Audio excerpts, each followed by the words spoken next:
창세기 4장 1절부터 12절 말씀입니다. 자, 같이 읽어보도록 하겠습니다. 1절부터 12절.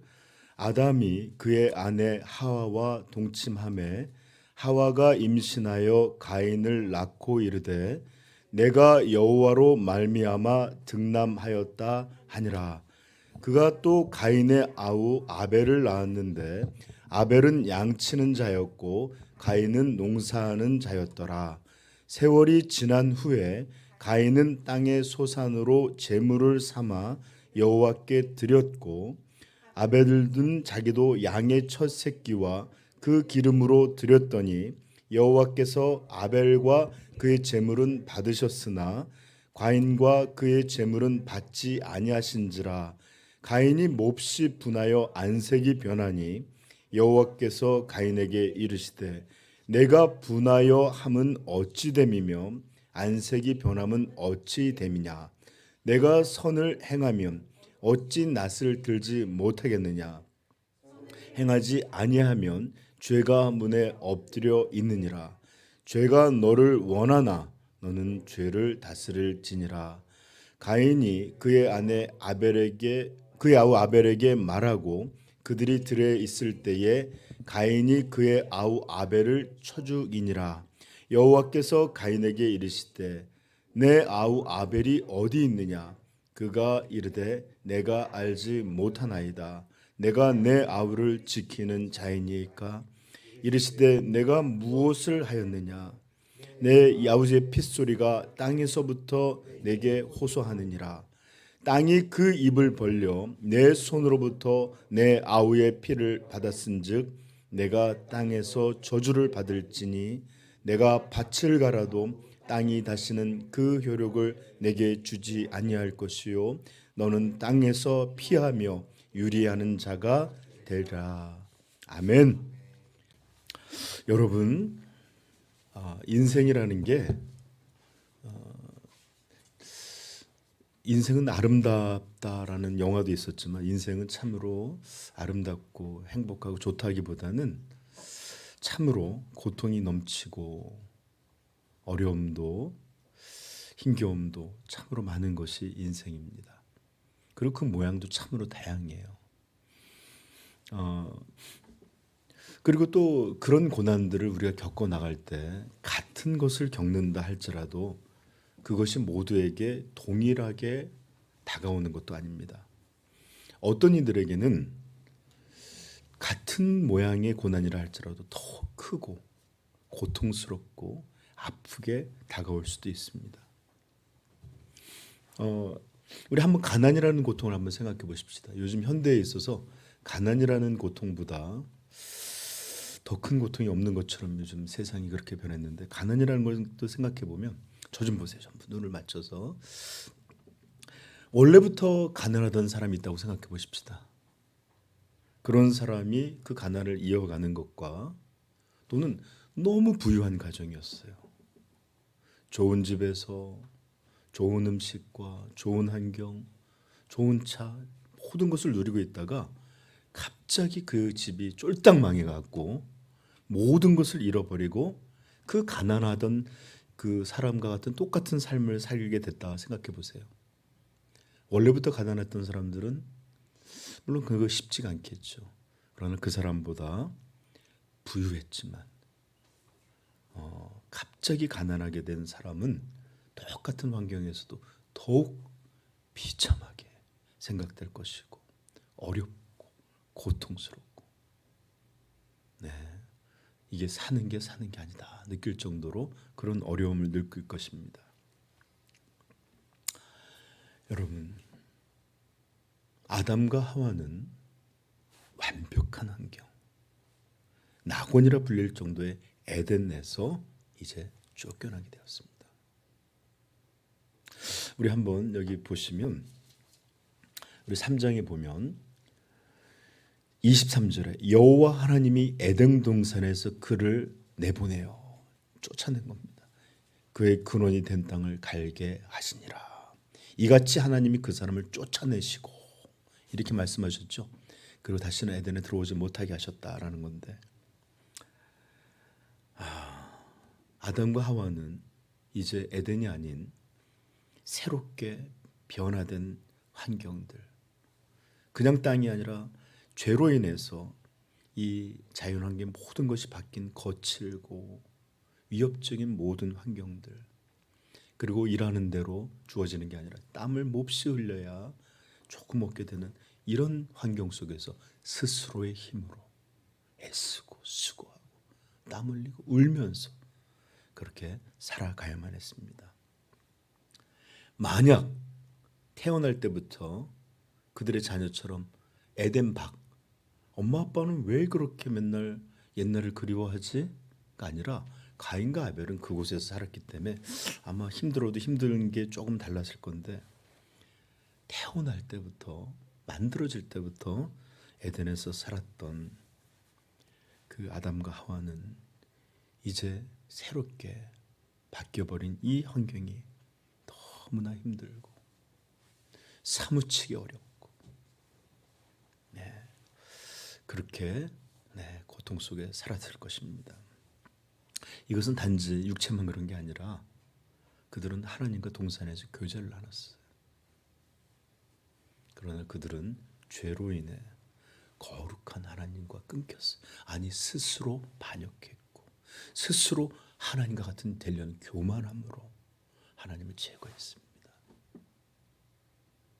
그리고 이제 하나님 없는 그런 삶을 살아가게 된 것입니다.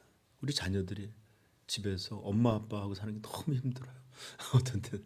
그리고 나와서 거칠하게 살다 보면 이제 부모 없이 산다는 게 어떤 것인지, 저도 타지에서 살아봐서 아는데 참 쉽지가 않아요. 그렇죠? 네. 아무튼 아담과 하와는 참 어려웠어요. 여러분들 여기서 잠깐 여러분들에게 자녀들에 대한 이야기 좀 할게요. 자녀들을 너무 좋은 거 먹이지 마세요. 너무 좋은 환경으로 기르려고 애쓰지 마세요.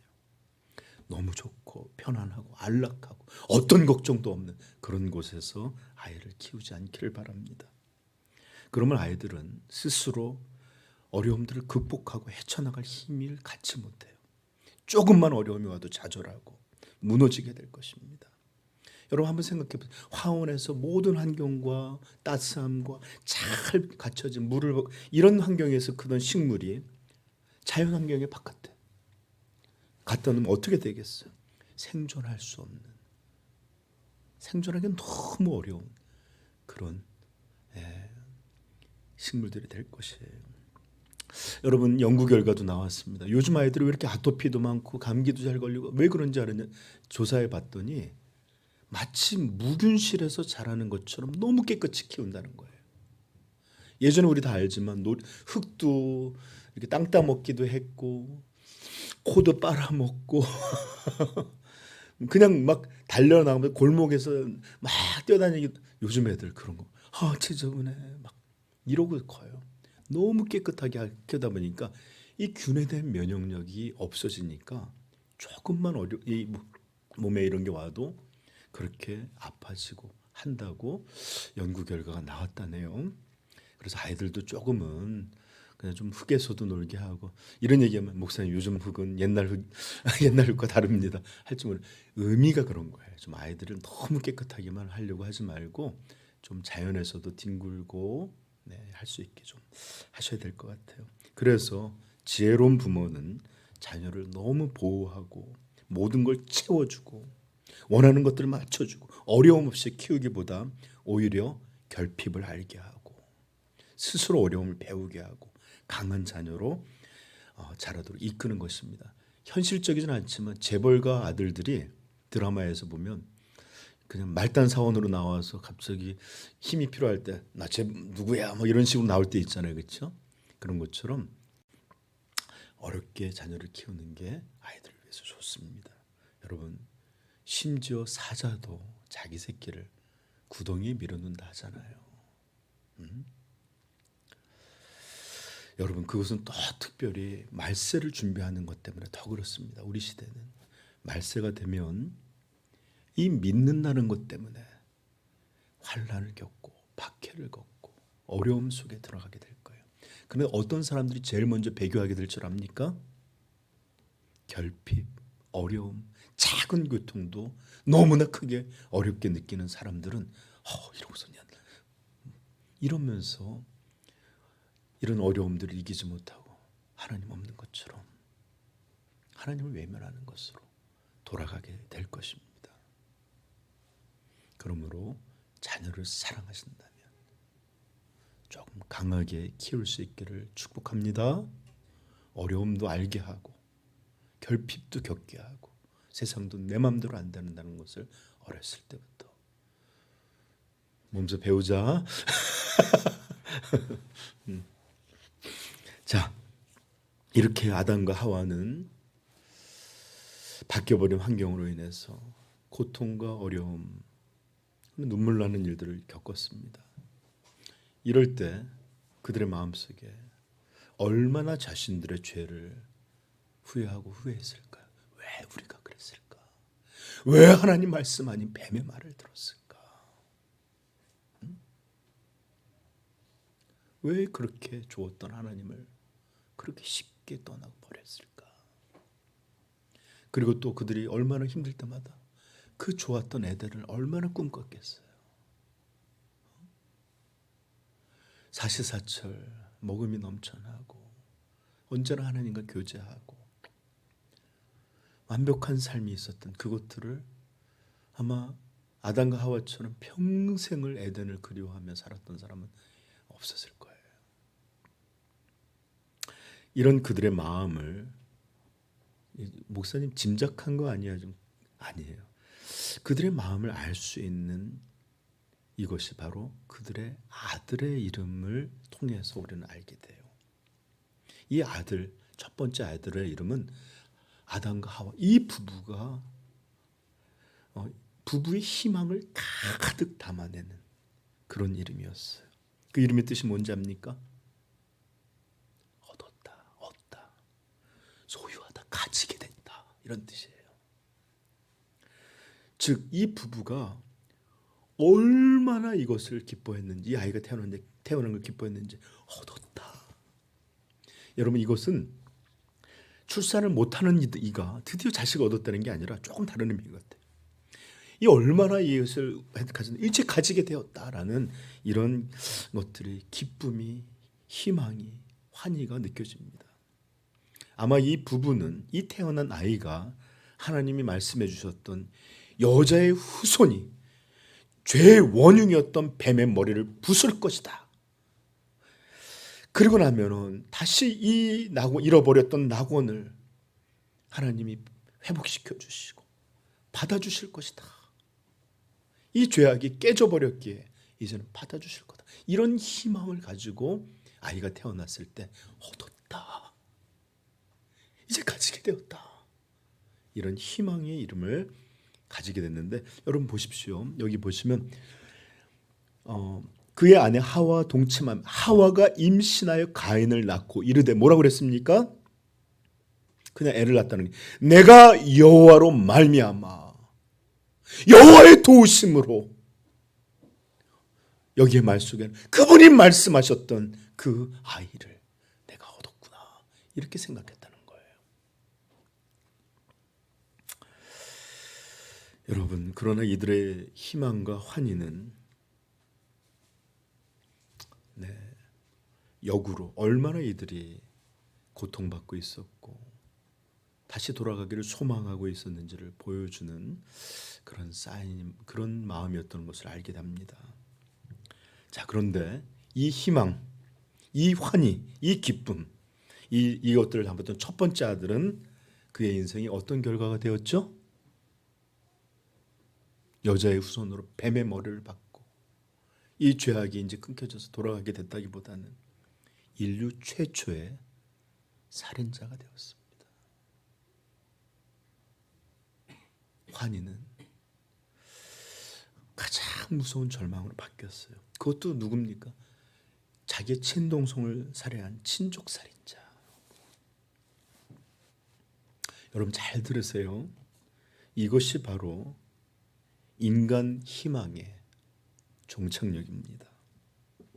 바로 이것이 부모가 자신의 희망과 자신의 지혜와 자신의 모든 노력으로 키운 결과예요. 비록 우리 모든 자녀들이 모두 가인과 같은 살인자가 된다는 의미는 아닙니다. 그러나 살인자와 별반 다를 것 없는 하나님을 대적하는 인생들로, 죄인들로 밖에는 아이가 크지 못한 그런 결과를 받게 될 수밖에 없습니다. 뱀이 낳는 새끼는 뱀이 될 수밖에 없고, 죄인은 자기와 같은 극악한 죄인을 낳고 그렇게 만들 뿐이에요. 그러므로 사랑하는 여러분들의 자녀들을 부디 하나님께 드리고 그분의 뜻에 따라 그분의 말씀으로만 양육하십시오. 하나님의 자녀가 되게 하십시오.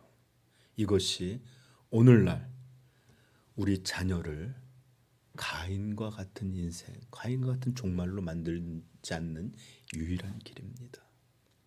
내 소망, 내 소원, 내 지혜, 내 방법, 이런 걸로 키워낸 자녀는 반드시 자기의 모습을 따라 가인의 길을 걸을 수밖에 없음을 깨닫고, 내 자녀가 나의 자녀가 아닌 먼저 하나님의 자녀가 되는 이를 위하여 부모가 말씀을 전하고 기도의 눈물을 흘리고 이렇게 아이들을 양육할 수 있기를 축복합니다. 네, 이게 부모의 가장 중요한 사명이에요. 의사 만드는 것 아니고 변호사 만드는 것, 이게 부모의 사명이 아니라 이 아이가 하나님의 자녀로 가인의 길이 아닌 참된 성도의 길로 걷게 하는 것, 이게 부모의 가장 중요한 사명이라는 것을 깨닫게 되기를 축복합니다. 자, 이제 우리 계속되는 이야기를 들어보십시다. 그러나 부부는 시간이 지나가며 가인이 하나님께서 말씀해 주셨던 여자의 후손이 아닌 것을 알아가게 되었던 것 같습니다. 그들은 이 아이가 태어나자마자 너무 기뻐했어요. 얻었다. 이제 됐다. 그런데 이런 조급한 마음은 점점 더 급한 낙담이 되어갔던 것 같습니다. 그래서 두 번째 자녀의 이름이 아벨이에요. 아벨의 이름의 뜻이 뭡니까? 허무하다, 공허하다, 이런 뜻이에요. 우리 전도서에 보면 1장 2절에 헛되니 모든 것이 헛되도다 할 때 다 여기 뜨는 말이 하벨, 이 아벨의 맛 같은 말이 아벨.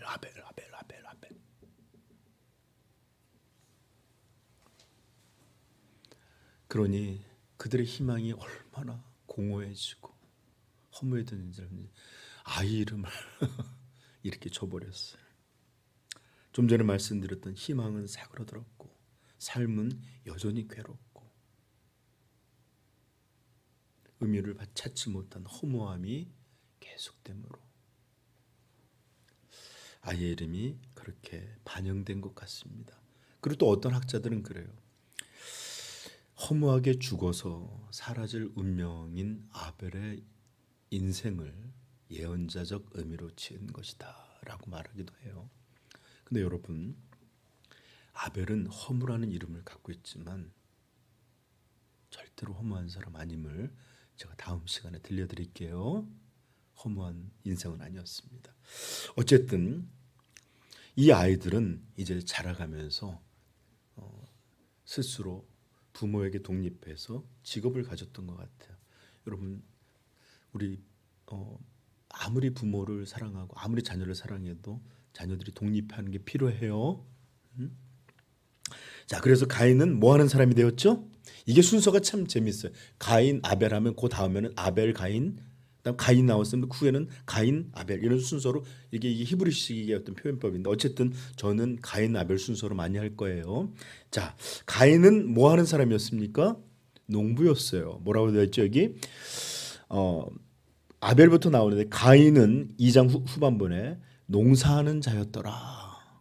그리고 아벨은 뭐 하는 사람이었죠? 양치는 자였다. 자, 이렇게 해서 가인은 땅에 이렇게 막 이렇게 곡물을 기르고 포도를 또 뭐 열매들을 따는 일들을 하였고, 아벨은 워이 제가 유튜브에서 봤는데 그 어떤 아버지가 이 염소나 이렇게 소를 기르고 뭐 이런 게 하는데, 누구야 이리 와 그러면 막 달려와요. 그럼 와서 먹어요 자기들이. 들어와 그러면. 근데 이 아들이 이제 아버지 일을 받아갖고 이제 세례 배우는데 자기도 똑같이 해요. 일로 와 그러면 아무도 안 와. 재밌더라고요. 어쨌든 이렇게 오 하면서 이렇게 길렀던 그런 양측이었습니다. 아벨은. 자, 세월이 지난 후, 즉 시간이 얼마나가 지나서 곡물이 익고 추수할 때가 됐고 열매를 거둘 시간이 되었고 양떼들을 돌보던 것들이 이제 좀 성장해서 이 아이들도 새끼를 낳는 그런 시간이 어느 정도 지났습니다. 3절에 보면 세월이 지난 후에, 아주 긴 시간은 아닐지라도 수확을 하고 새끼를 얻을 그런 시간이 지난 것입니다. 그런데 가인은 둘 다 예배를 드렸어요. 제사를 드렸는데 가인은 땅의 소산으로 자기가 기른 것들로 여호와께 드렸고, 아벨도 여기 보시면 뭐라고 돼요? 아벨도 자기의 양의 첫 새끼와 그 기름으로 드렸더니, 예배를 드린 거예요, 둘 다. 여러분 이렇게 나와 있는 것처럼 예배를 드린 거예요. 그런데 하나님께서는 아벨의 예배는 받으셨지만 왠지 모르게 가인의 예배는 거부하시고 받지 않으셨습니다. 목사님 궁금할 수 있어요. 목사님 어떻게 하나님 받으시고 안 받으시는지를 알죠? 여기도 지금 저 좀 봐봐요. 받으셨네. 안 받은, 이렇게 누가 그걸 알겠어요, 그렇죠? 아마 많은 이들이 잘은 몰라도 구약적인 방식으로 하늘에서 불이 내려서 양의 이런 것들은 불태워져서 하나님 받으시고 곡물은 멀쩡하다 뭐 이런 식으로 생각하는 분도 있고 여러 가지 방식으로 생각하는, 어쨌든 이것이 분명히 알려졌는데 그 방법은 잘 몰라요. 그러나 잘 들으세요 여러분. 어떤 방법으로 받았는지 안 받았는지 알게 될지는 모르지만, 그러나 우리가 분명히 알게 되는 것 한 가지는, 하나님은 어떤 예배는 받으시고 또 하나님은 어떤 예배는 거절하여 받지 아니하신다라는 것입니다.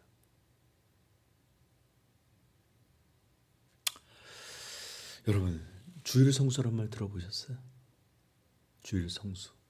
한국 교회의 3대 핵심 가르침이었어요. 주일 성수, 11조. 그다음 또 뭐예요? 네? 금주. 그것보다 더 많이 강조됐던 게 목사 섬김. 저도 이걸 잘 가르쳤어야 되는데. 네. 항상 그렇지만 주일 성수를 강조했는데, 저는 이 말이 갖고 있는 원래의 뜻은 굉장히 좋은 말이에요. 주일을 거룩하게 지킨다. 이것이 귀한 뜻을 갖고 있다는 걸 알면서도 저는 이 말이 신앙을 오해하게 하는 요소 때문에 썩 좋아하지는 않았습니다. 주일 성수는 주일을 거룩하게 지켰다는 말이에요. 물론 이 말이 주일 하루를 복되게 완전히 온전함을 지켰다는 말로 이해할, 원래 그런 뜻을 갖고 있었겠지만 이게 추후에 변해가면서 어떤 의미로 쓰였냐, 주일 예배를 참석했느냐 참석하지 않았느냐로 사용되는 방식으로 쓰인 거예요. 주일 성수 하셨습니까? 주일 성수는 우리 막 이러면서 주일 성수 강조하죠. 여기서 핵심은 주일날 거룩하게 보냈냐는 게 아니라 주일 예배를 드렸냐 안 드렸냐, 주일 예배 참석했냐 안 참석했냐, 이게 핵심이에요. 문제였어요. 여러분 주일 성수에 대한 얘기가 나왔으니까 조금 예배에 대해서 제가 좀 말씀을 드릴게요. 여러분들이 예배에 대해서 잘 알아셔야 되는데, 알아셔야 될 것 중에 가장 중요하고 첫 번째 되는 것 중에 하나가 바로 뭐냐? 예배는, 잘 들으세요, 여러분이 선택하는 거 아니라는 거예요. 예배는 우리 아까 시편 제가 읽어드렸지만 호흡이 있는 자들아 모두 여호와를 찬양하라 하는 것처럼 이것은 인간에게 내려진 하나님의 분명한 명령입니다. 십계명 속에 있는 사계명이 안식일을 기억하여 거룩히 지키라는 거예요. 찾아보십시다. 출애굽기 20장 8절.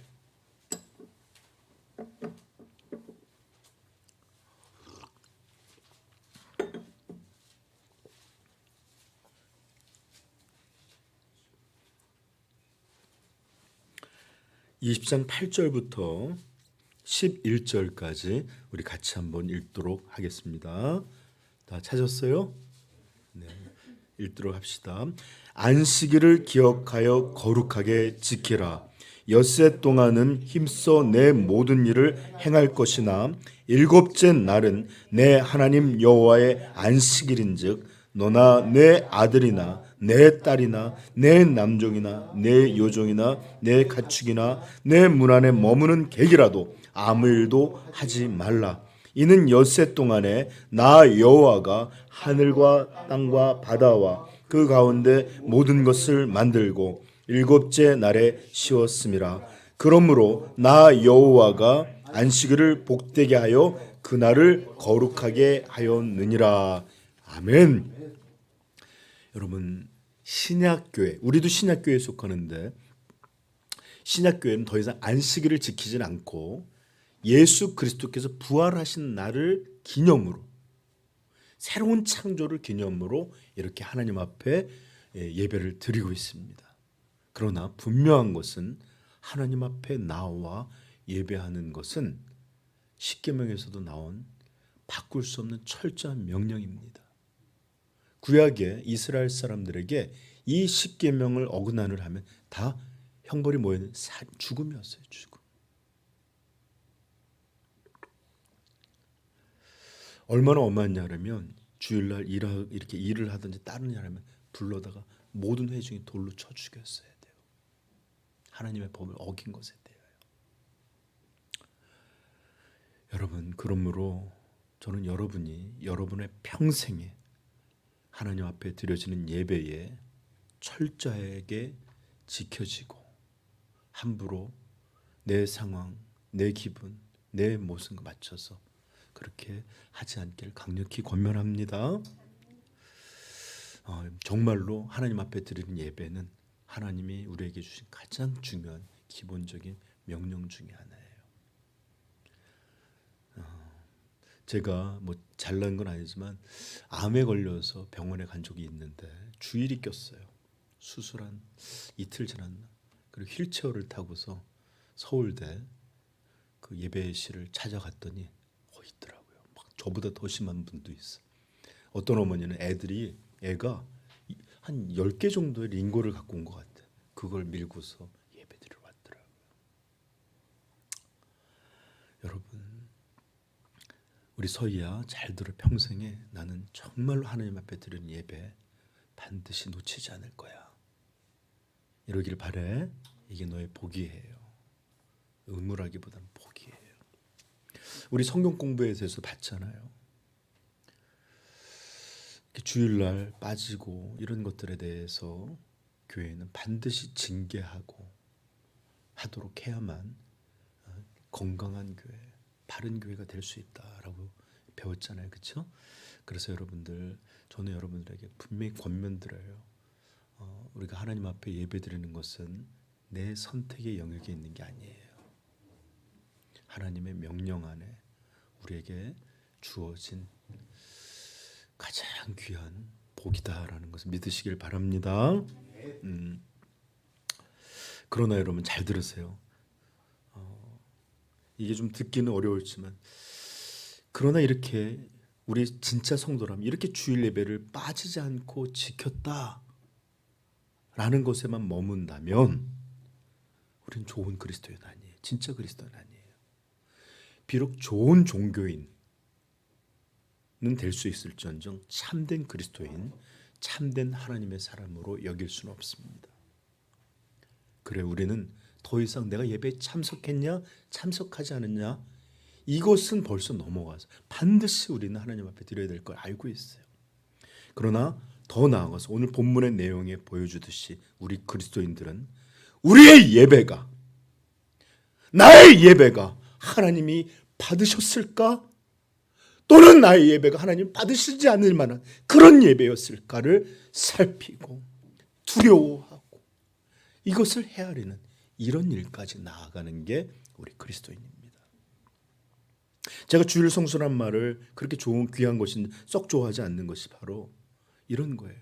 예배를 받으시는 주인께서 그 예배를 받으시기도 하시고 거부하시기도 하시는 하나님의 절대적인 주권에 대해서는 생각하지 않고 내가 참석했냐 안 했냐 이것만 주된 것으로 만들어버리는 그런 용어이기 때문에, 그런 방식으로 쓰이기 때문에 제가 그 말을 썩 좋아하지 않는 거예요.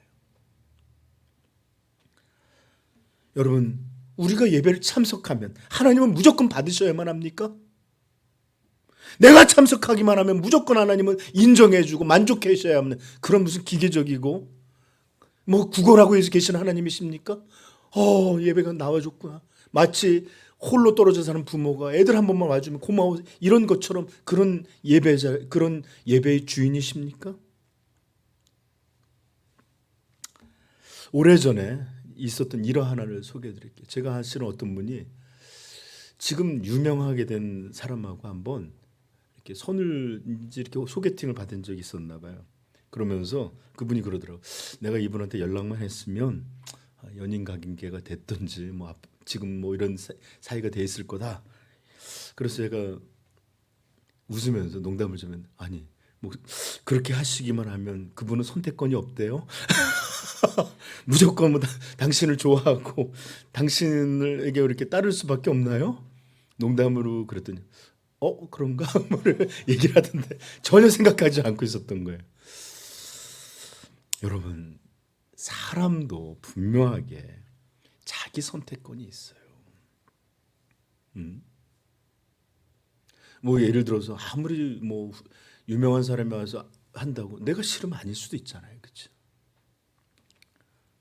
여러분, 예배를 받으시는 예배의 주인이신 거룩한 하나님은 우리가 참석하기만 하면, 그냥 나오기만 하면 무조건 받으셔야 된다.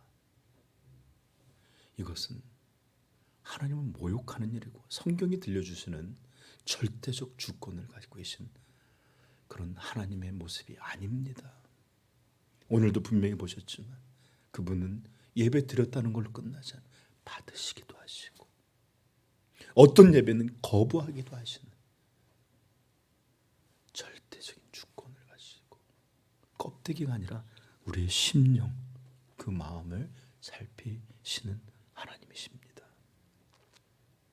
성경이 말씀하시는 하나님, 로마서 9장 15절 찾아볼까요? 우리 로마서 9장 15절.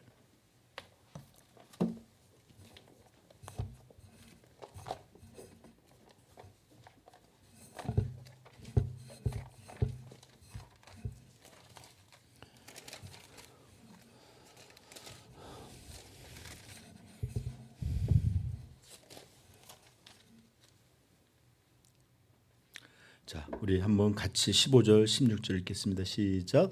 모세에게 이르시되 내가 긍휼히 여길 자를 긍휼히 여기고 불쌍히 여길 자를 불쌍히 여기리라 하셨으니 그런즉 원하는 자로 말미암는도 아니요 다른 하는 자로 말미암도 아니요 오직 긍휼히 여기시는 하나님으로 말미암음이니라. 아멘. 제가 현대어 성경으로 들려줄게요. 하나님께서 모세에게 나는 마음에 드는 사람을 한없이 돌아보고 어여삐 여길 사람을 한없이 어여삐 여기리라고 말씀하신 대로, 이거 출애굽기 말씀이에요. 하나님의 자비는 누가 그것을 얻으려 했다거나 노력을 하였다고 해서 주어지는 것이 아닙니다. 그것은 하나님께서 베풀고자 하는 사람에게 베푸는 것입니다. 교회 나왔다고 또는 예배 참석했다, 그냥 무조건이 아니라 하나님께서는 절대적인 주권을 갖고 계신 분으로 심령을 살피셔서 참된 예배를 기쁨으로 받으시고 또 그렇지 못한 예배를 분명히 거절하시는 그런 하나님이십니다. 이런 절대적인 주권자이신 하나님을 무시하고 내 마음대로 드리는 예배를 어떻게 예배라고 할 수 있어요? 하나님을 향한 이런 태도의 예배자라면 하나님을 존귀하게 하는 그런 높이는 예배가 아니라 하나님을 그저 무시하고 멸시하는 그런 예배, 그런 태도가 되기 때문에 이것을 절대로 예배라 할 수 없는 것입니다. 그러므로 우리의 예배를 받으시는 하나님, 이 하나님이 어떤 분이신지를 알아서 그분에게 맞는 온전한 예배를 드릴 수 있기를 축복합니다. 네. 저는 캐주얼적인 예배, 너무 가볍게 드리는 예배, 이런 건 잘못됐다고 믿어요. 여러분 옷이 잘못됐다는 게 아니라 그렇게 오늘날 교회들이 너무 가볍게 드려지는 예배, 이거 그러면 안 돼요. 우리 중학생의 서유도 한번 보십시오. 얼마나 반듯하게 열심히 드리고 있잖아요. 그렇죠? 네.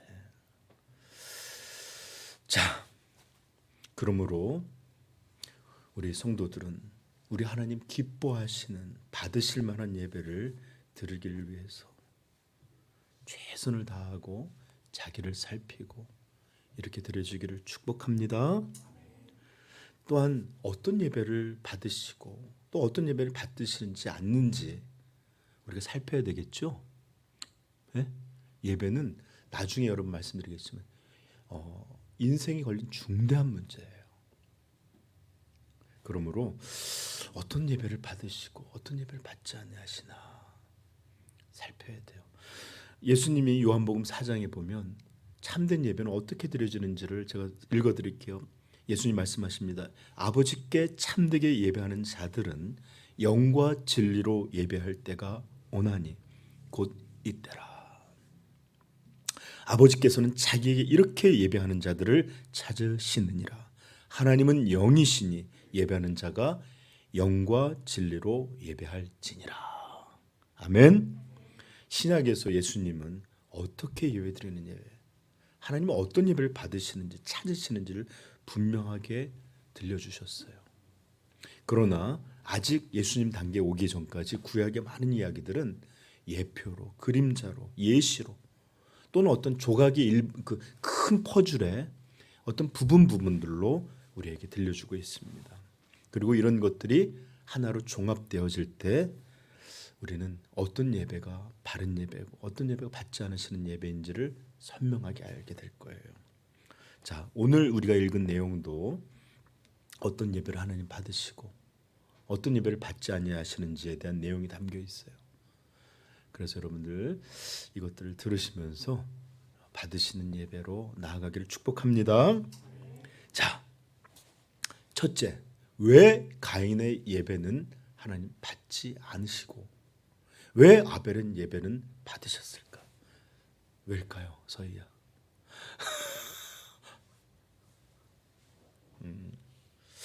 많은 이들이 말해요. 가인의 예배는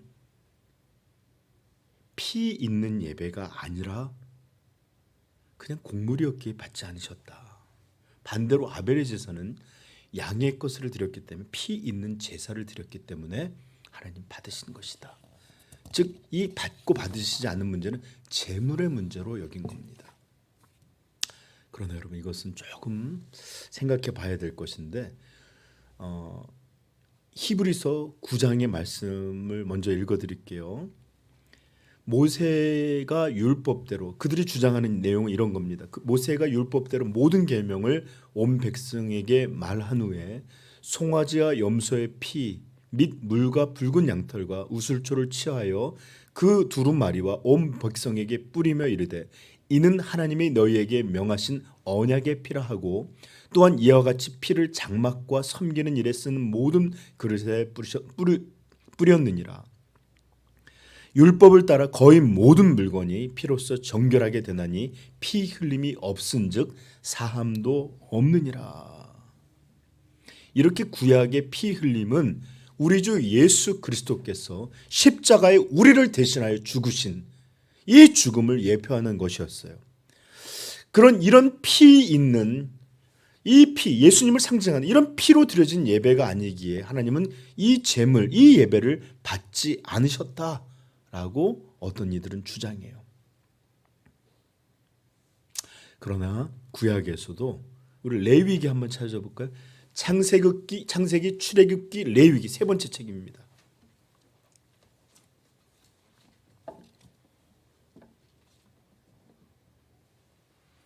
레위기 2장 1절부터 3절까지예요.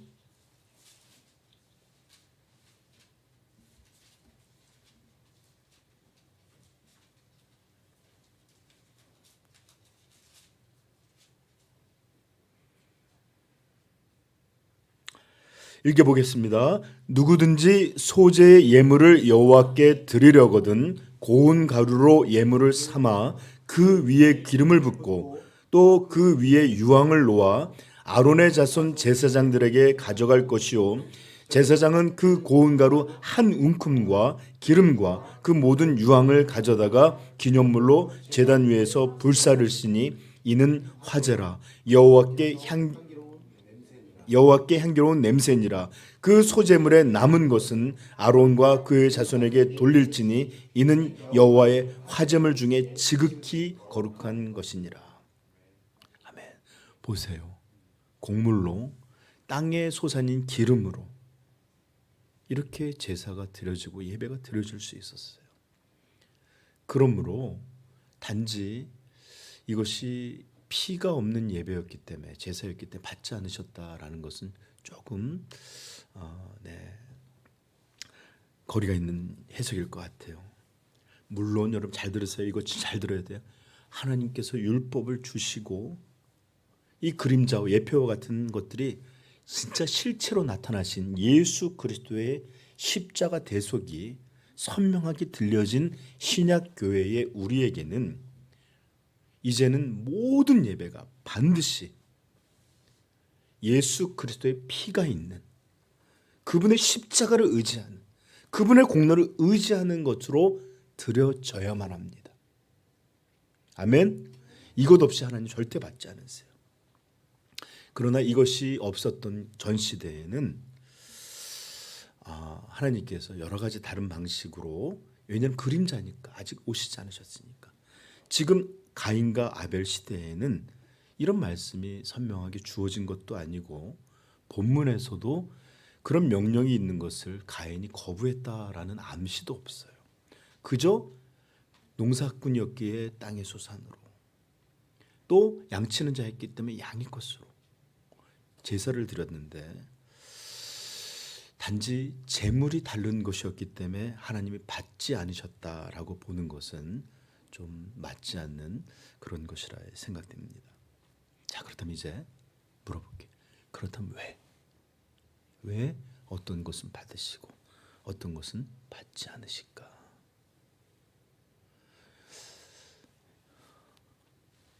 여러분들이 아니 시간이 이렇게 됐는데 이제 왜면 어떡하냐 다음 시간에 그 분명한 이유들을 설명하도록 하겠습니다. 다음 시간에 여러분 정말 잘 들으시고 우리 하나님이 기뻐하시고 받으시는 예배는 어떤 것인지, 또 그렇지 못한 예배는 어떤 것인지를 좀 잘 배우고 알아서 내 평생에 우리 하나님 앞에 온전한 예배를 드리리라,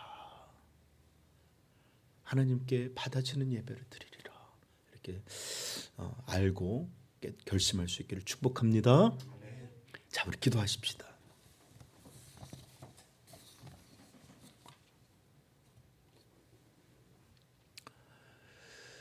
여러분, 하나님이 우리에게 명하시는 예배는 하나님의 절대적인 명령이십니다.